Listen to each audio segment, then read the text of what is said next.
Prédication du troisième dimanche de Pâques de l'année C. La résurrection. C'est tout? C'est que ça? Pourquoi est-ce que je pose cette question ainsi? Parce que la résurrection du Christ aurait dû être le point de départ d'une série de moments merveilleux et même spectaculaires à vivre avec le Christ vainqueur de la mort. Or, il faut revenir à l'ordinaire. Rien ne semble avoir changé, puisqu'il faut à nouveau travailler comme avant la résurrection et retrouver pour les apôtres la même infertilité, les mêmes soucis du quotidien. Quel contraste avec l'événement considérable de la résurrection du Christ, Jésus vainqueur de la mort. Bon, il y a quand même une pêche miraculeuse, comme du temps du ministère en Galilée, parce qu'il y a eu 2 pêches miraculeuses. Il y a celle-ci, celle de l'évangile d'aujourd'hui, donc après la résurrection du Christ, mais il y en a eu une avant sa résurrection, pendant son ministère en Galilée.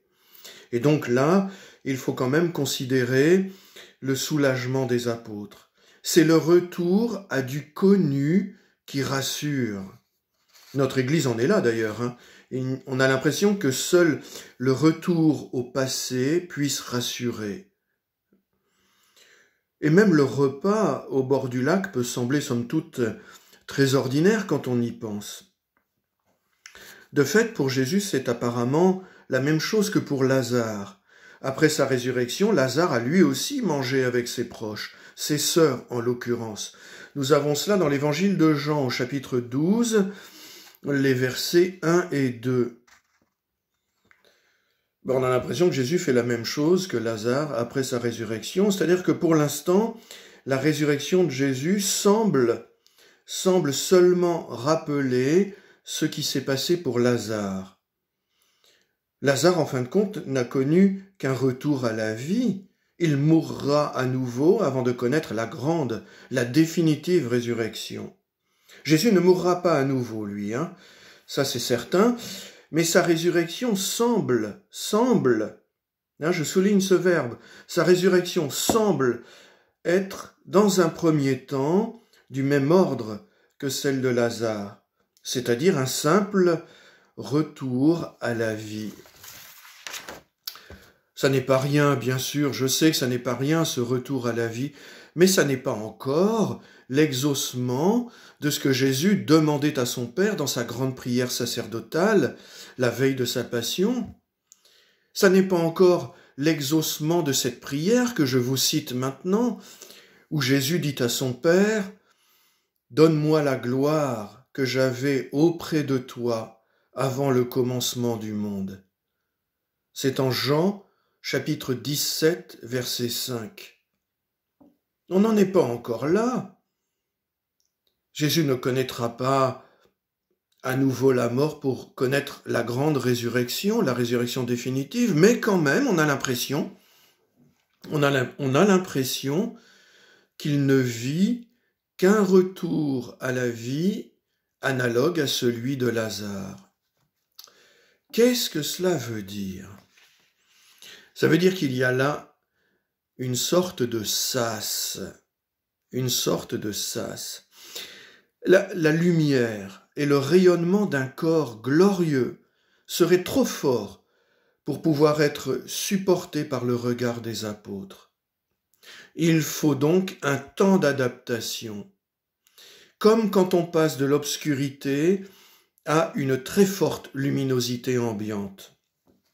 Jésus donne donc aux apôtres le temps de se familiariser avec sa résurrection. Et il est certain que Jésus trouve normal que nous en soyons éventuellement là. Il trouve certainement normal que nous devions nous familiariser avec la perspective de la résurrection. Peut-être en sommes-nous, en effet, à ce que me disait une personne athée il y a quelques années à propos des chrétiens et de la résurrection, et je cite cette personne, « Les chrétiens croient à la notion de résurrection, pas à la réalité. Entendant cette parole, évidemment, j'ai démenti. J'ai démenti. Il n'empêche que nous pouvons éventuellement en être là. Et dès à présent, nous sommes donc appelés par le Christ à nous familiariser avec la réalité de la résurrection. Et c'est un travail. C'est un travail spirituel. C'est un travail spirituel et c'est une demande à formuler au Christ. Aide-nous à croire à la réalité de la résurrection. Alors bien sûr, nous sommes appelés à croire sans voir, oui, mais pas sans faire dans nos vies l'expérience du Christ ressuscité. Et il y a dans les engagements de nos vies la possibilité de discerner l'action du ressuscité qui nous familiarise avec cette perspective qui nous est destinée. La fécondité de nos vies doit être dans la puissance de l'Esprit Saint le signe du Christ œuvrant en nous. Quand nous vivons une fécondité dans nos vies, demandons au Christ d'y voir l'image de la résurrection d'entre les morts. Amen.